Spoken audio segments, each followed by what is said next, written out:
Next Indian హిస్టరీలో భాగంగా next ప్రశ్న వచ్చేసి with reference to the ancient Indian history consider the following pairs అనమాట. సో ఇక్కడ ఏమి ఇచ్చారంటే ప్రాచీన భారత చరిత్రను ఆధారంగా చేసుకుని క్రింది వాటిలో జతల్లో ఏది కరెక్ట్ అని అడిగారు. జతలు ఏమి ఇచ్చారు? Rural dynasty. ఇక్కడ కూడా సేమ్ అంతే, పాలకుడు. సో పాలకుడు ఇచ్చారు. ఈ పాలకుడు ఏ వంశానికి చెందినవాడు, ఏ వంశానికి చెందినవాడు అని చెప్పేసి అడుగుతున్నారు అనమాట. చూద్దాం ఏమున్నాయి ఇందులో. కరెక్ట్ ఏంటి చెప్పన్నారు, కరెక్ట్ చెప్పన్నారు, రాంగ్ కాదు. సరైనవి ఏంటో గుర్తించమన్నారు. First Nahapana. Nahapana western Kshatrapas correct. ఎందుకంటే మనకి నహాపన అని ఉంటాడు. సో నహాపన గౌతమపుత్ర శాతకర్ణిని ఓడించాడు అనమాట.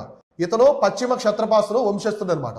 Next Rudradaman Satavahana. So wrong. ఎందుకంటే రుద్రదామను వచ్చేసి శకా వంశానికి చెందినవాడు.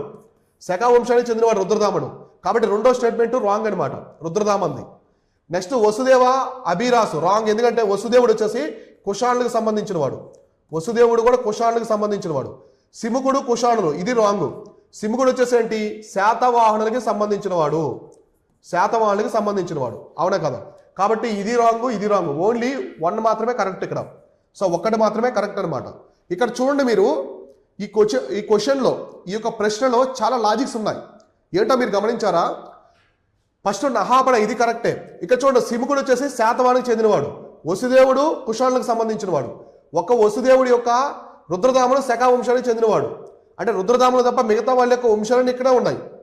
నేను మీకు చాలాసార్లు చెప్తున్నాను, జతపరచడాల్లో ఒక దాని యొక్క ఆన్సర్ ఎక్కడో ఉండదు, అక్కడే ఉంటాయి, అక్కడే ఉంటాయి. ఆడు ఇచ్చిన దాంట్లో మెలికి పెడతాడు ఎగ్జామినర్. మీ యొక్క స్మార్ట్నెస్ని చెక్ చేస్తాడు. ఎప్పుడైనా సరే మీ ప్రిపరేషన్ హార్డ్ వర్కే కాదు, స్మార్ట్ వర్క్ కూడా ఉండాలి. ఎందుకు చాలామంది గంటల తరబడి చదివినా ర్యాంక్ రాదు, కొందరు సింపుల్గా చదివిన ర్యాంక్ వస్తుంది.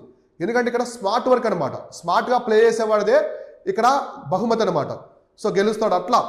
కాబట్టి ఇలా లాజికల్గా ఉంటాయి, చాలా కేర్ఫుల్గా చూసుకోండి. ఇలాంటివి కూడా అడుగుతారు, మీరు వీటిని కేర్లెస్ చేయొద్దు. ఫ్యాక్ట్స్ కదా, ఏ వంశానికి చెందినవాడు అని చెప్పేసి అవసరం లేదనుకోవచ్చు, కానీ అడుగుతాడు ఒక్కోసారి.